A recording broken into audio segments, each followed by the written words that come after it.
ভাবা যায় একটি অস্ত্র যা শব্দের গতির চেয়েও দ্রুত, এমনকি হাইপারসনিক মিসাইলকেও রুখে দেবে। আসলেই কি এটা সম্ভব? এমনই এক মেশিন গান বানাচ্ছে চীন, যা যুদ্ধের ইতিহাস নতুন করে লিখবে।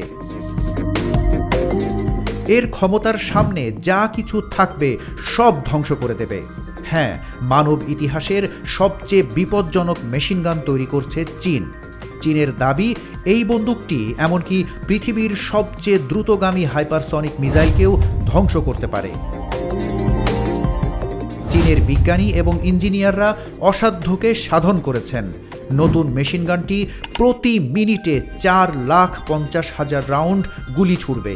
এমনকি ম্যাক 7 গতির চেয়েও বেশি দ্রুতগামী মিসাইলগুলোও এই মেশিন গানের সামনে কিছুই নয়। এখনও পর্যন্ত সবচেয়ে শক্তিশালী মেশিন গান রয়েছে মার্কিন সেনাবাহিনীর হাতে। এর নাম ফালানক্স সিস্টেম, যা প্রতি মিনিটে 4,500 রাউন্ড গুলি ছোড়ে। কিন্তু চীনের নতুন মেশিন গান তাদের একেবারে পেছনে ফেলেছে। চীনের মেশিন গান হবে যুক্তরাষ্ট্রের মেশিন গানের চেয়ে 100 গুণ বেশি শক্তিশালী। তবে এর মধ্যে একটি বড় চ্যালেঞ্জ ছিল। প্রচলিত মেশিন গানগুলির মেকানিক্যাল ট্রিগার থাকে। চীনের বিজ্ঞানীরা সেই সমস্যার সমাধান খুঁজে বের করেছেন। তারা তৈরি করেছেন এক ইলেকট্রনিক ট্রিগার, যার ফায়ারিং টাইম মাত্র 17.5 মাইক্রোসেকেন্ড। কিন্তু কিভাবে একে পরিচালনা করা হবে? এই নতুন মেশিন গান কি যুদ্ধের ধারা বদলে দিতে সক্ষম?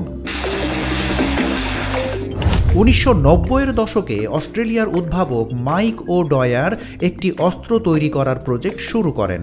তার লক্ষ্য ছিল প্রতি মিনিটে 10 লাখ রাউন্ড গুলি ছোড়া। এজন্য তিনি একটি কোম্পানি খুলেছিলেন, যার নাম ছিল মেটাল স্টর্ম ইনক। এই অস্ত্রটি 36টি ব্যারেল দিয়ে তৈরি হয়েছিল, যা প্রতি মিনিটে 10 লাখ রাউন্ড গুলি ছুটতে পারত। এই কারণে অস্ত্রটির নাম হয়েছিল মেটাল স্টর্ম বা ধাতুর ঝড়। 2006 সালে ও'ডয়ার জানান, চীনের সেনাবাহিনী তার কাছে এই প্রযুক্তি কিনতে চেয়েছিল এবং টাকা প্রস্তাব করেছিল। এই খবর শুনে মার্কিন প্রতিরক্ষা মন্ত্রণালয়ের টনক নড়ে। তারা ও'ডয়ারের সাথে মিলে নতুন একটি অস্ত্র তৈরির প্রজেক্ট শুরু করে।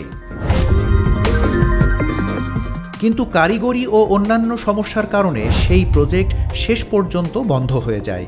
2012 সালে মেটাল স্টর্ম দেউলিয়া হয়ে যায়। তবে এবার চীন নিজেই তাদের মেটাল স্টর্ম তৈরি করতে সক্ষম হয়েছে।